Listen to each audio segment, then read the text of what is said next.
Según la CEPAL, la Comisión Económica para América Latina, Ecuador, entre algunas otras economías de la región, tardarán décadas en recuperarse luego de esta crisis terrible que todavía vivimos por el coronavirus, que ha impactado en la economía. Y es que el número de pobres o la pobreza ha superado todas las líneas que se tenía previsto para esta segunda década del siglo.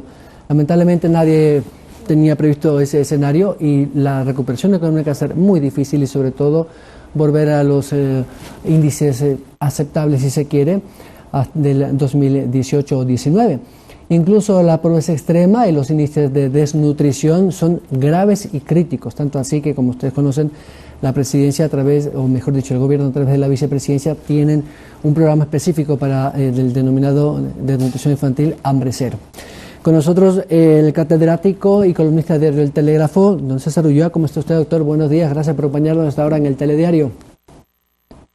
Muchísimas gracias, un cordial saludo a toda la audiencia y además mi sentido de solidaridad con las personas que están atravesando este problema por el tema de las lluvias y los torrenciales que ha vivido el país en algunos lugares, ¿no?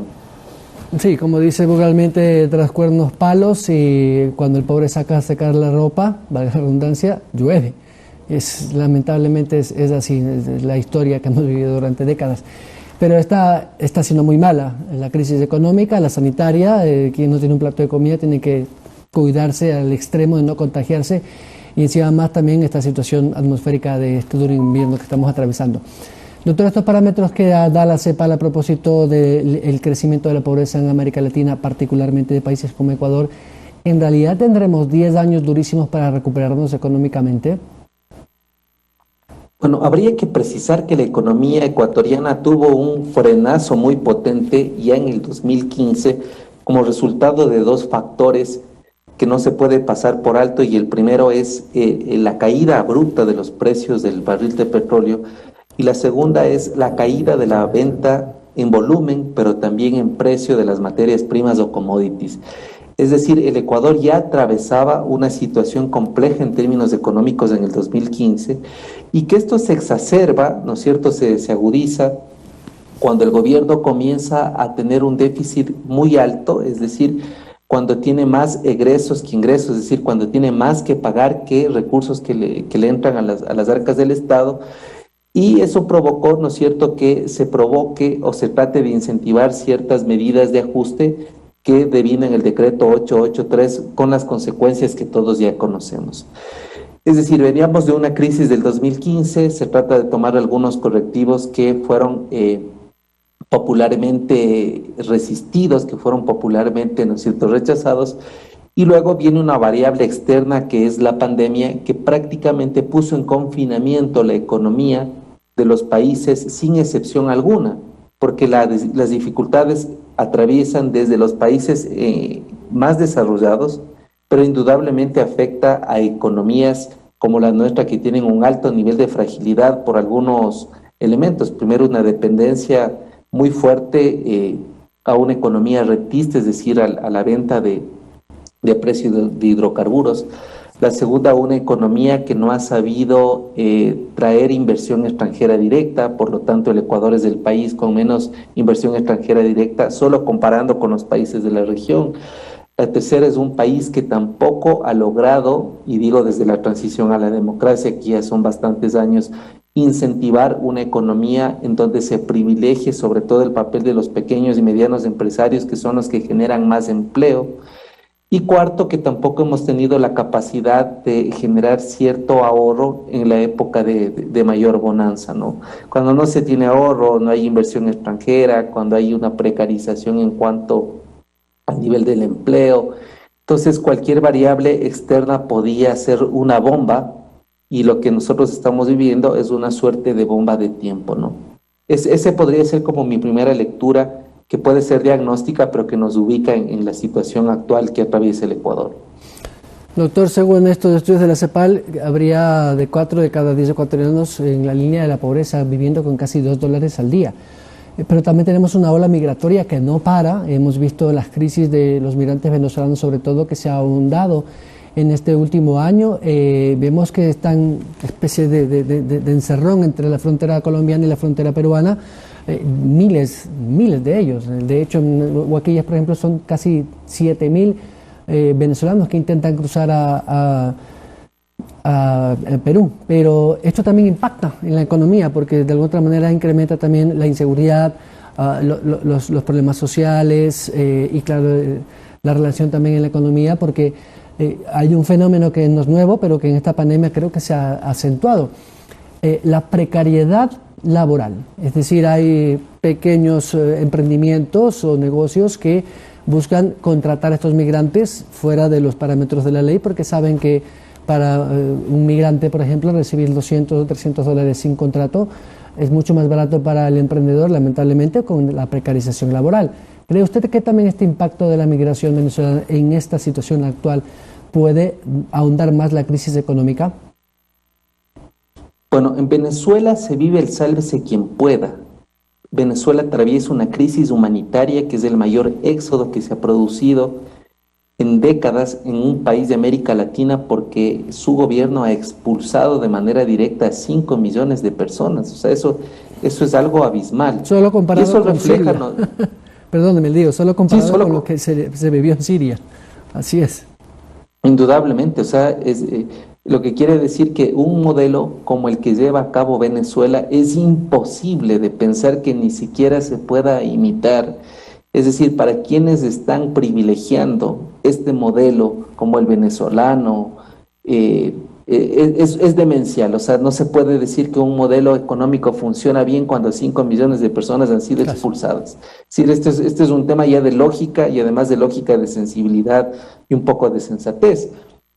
Lo que habría que decir, ¿no es cierto?, es que las condiciones inadecuadas de empleo, o dicho en otras palabras, de subempleo, o quienes no tienen todas las garantías que por ley debería establecerse para los ecuatorianos, cada vez es mayor. Y yo creo que ahí entramos nosotros en una suerte de competencia, o mal llamada competencia, porque ecuatorianos y ecuatorianas están en las esquinas, compitiendo con venezolanos y venezolanas por tratar de establecer un poco de ingresos en el día a día.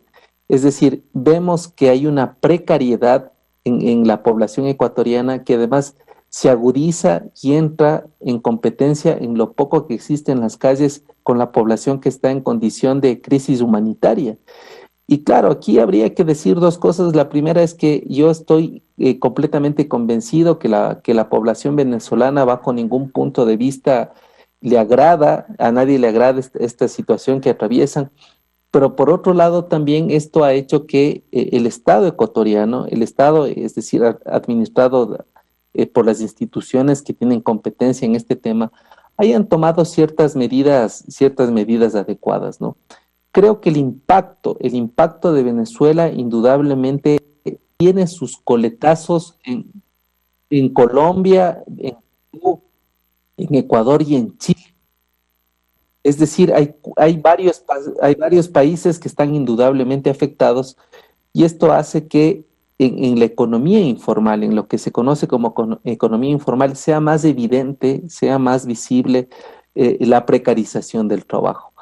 Y esta será una situación que no termine cuando la pandemia comience, ¿no es cierto?, a perder fuerza, sino que esto más bien será cada vez más fuerte porque, como dice la Comisión Económica para América Latina, CEPAL, países como el Ecuador necesitan por lo menos una década para recuperarse. Y esto, solo pensemos lo que supone un día parada la economía en cualquier país del mundo. Acá hemos parado un año, que no es exclusivo del Ecuador, pero el Ecuador no tenía ahorro, el Ecuador no había incrementado su inversión extranjera directa, el Ecuador venía atravesando una crisis, por lo tanto fue una sucesión de crisis, una más fuerte que la otra, la que impactaron el contexto actual, ¿no?